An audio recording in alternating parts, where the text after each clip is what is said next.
Hey guys, this is the strategy video for 21.3 and 21.4. So let's get straight into it. I won't read the workout as it's long and you know all already know it.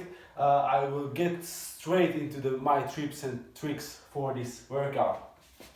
So first of all, evaluate yourself and plan accordingly. Meaning, know what kind of athlete you are, whether you are a competitive athlete, whether you are someone who do a bunch or a huge amount of toes to bars, chest to bars and bar muscle-ups, and you are really well skilled at them, or you are just a hobby athlete who really loves the open, but you are not really super skilled at these movements and don't do them really regularly.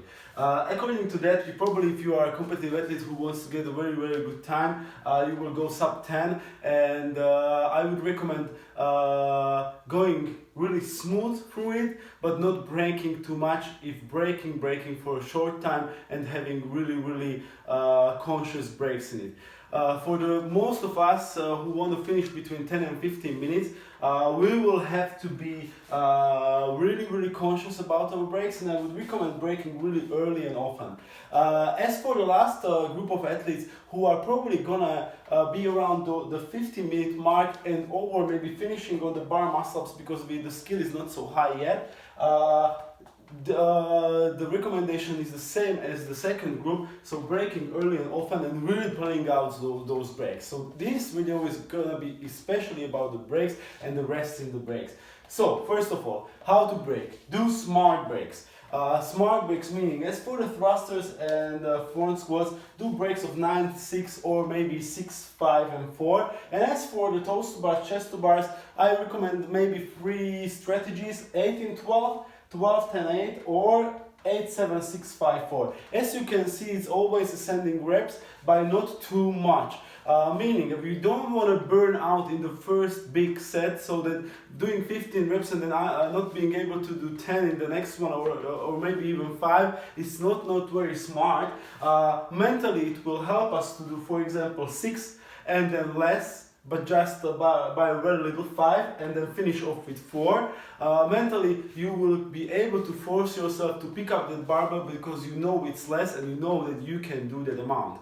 As for the bar muscle-ups, it's really individual. There are a couple of strategies, for example 6 times 5, 10 times 3, 15 times 2, or maybe even starting with 3 5s and then finishing with 5 3s. It all depends on your skills, on the volume of the training that you've done in the past couple of months, half year or half of last year. So, smart breaks. As for the rest between the breaks, that's my last point for this part. Do controlled rest. You know that you have the controlled rest of 1 minute between round 1, round 2 and round 3, but do a controlled rest every time you break. So for example, you do the front squat, you finish the last front squat, and once you drop the barbell, you look at the clock. For example, you finish the first front squat at, I don't know, 24 seconds, and wait until the 34th second until you continue, but don't look at the bar at second 34.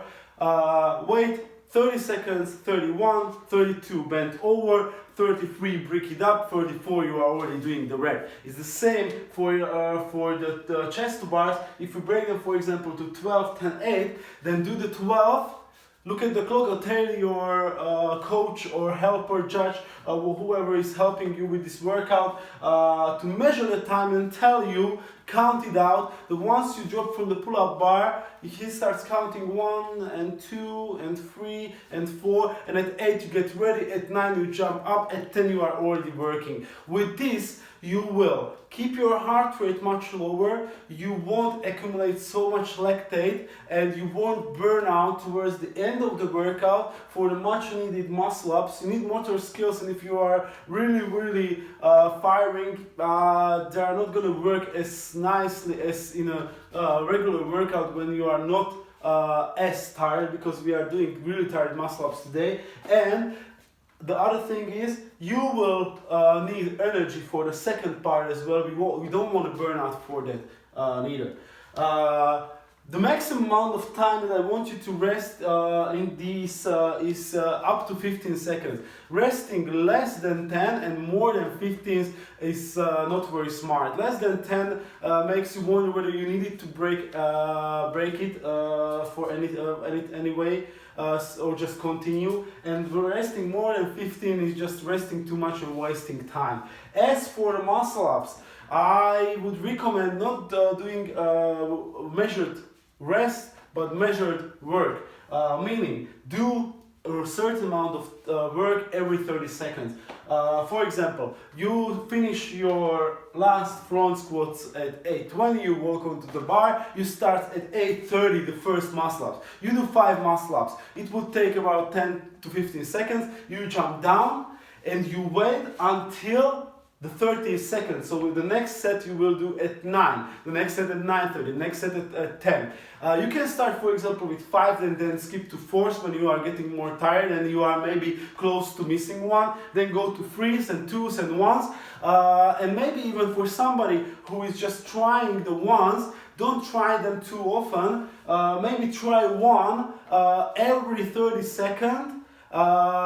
If you are not somebody who can rep out 15 bar muscle ups fresh, you're probably not going to finish this workout if you are at 2-3 bar muscle ups, because you're going to get even more tired, you're going to get even more hard.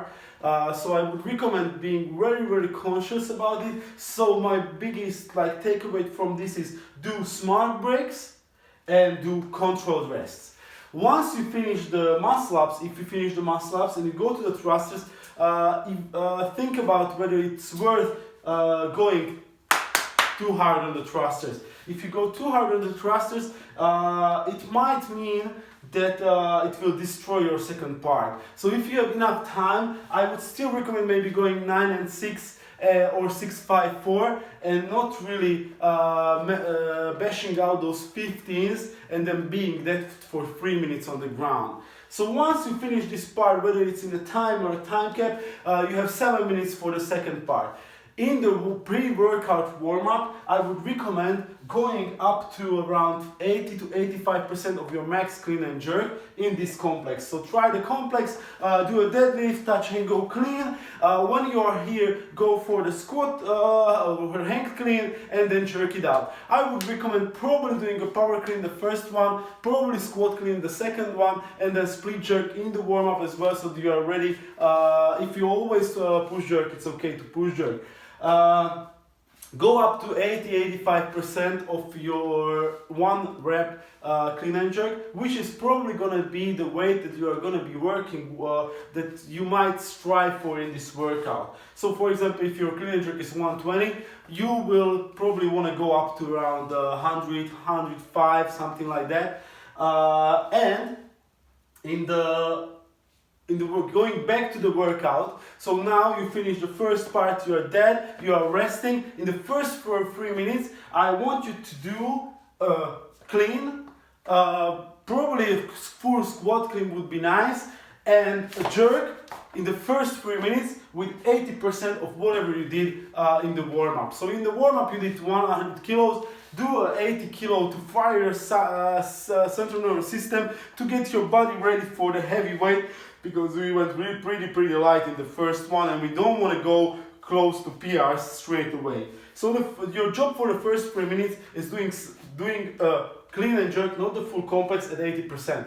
Then rest, set up the barbell, sit down on the barbell, and probably the best strategy is going for 2 lifts, doing a safe lift that will satisfy you at the 4-minute mark. So for example, you kept out at 15 and then you will do a lift complex, the deadlift, clean, hang clean and jerk as well at 90 minutes, so after 4 minutes.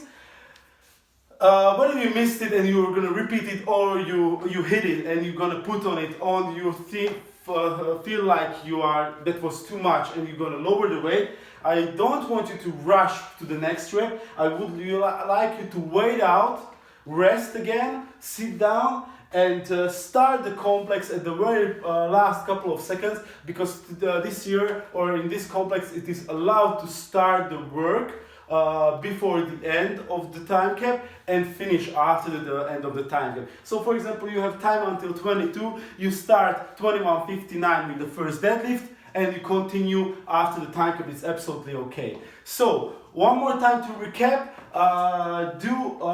in the first 3 minutes, one full clean and jerk with 80% of whatever you want to go for. Then load up the barbell, do the complex at the 4-minute mark and do one more complex at the 7-minute mark. As for the technical part of this one, you're gonna be probably pretty tired with the legs after 90 squats in the first part. So maybe I would, it would be smart to go for after the deadlift to going for the power clean, and maybe a little bit tip, if you are efficient in this, after the power clean, go to a touch and go power or squat clean. Don't tire yourself out because your hands are gonna be tired, your grip is gonna be tired. You don't really wanna hang it here and wait. So if you can, after the first clean, go to the touch and go clean for the next one and then finish the workout with the jerk. So guys, good luck. I hope this helps and I hope you will get whatever you strive for. And as always, grind smart.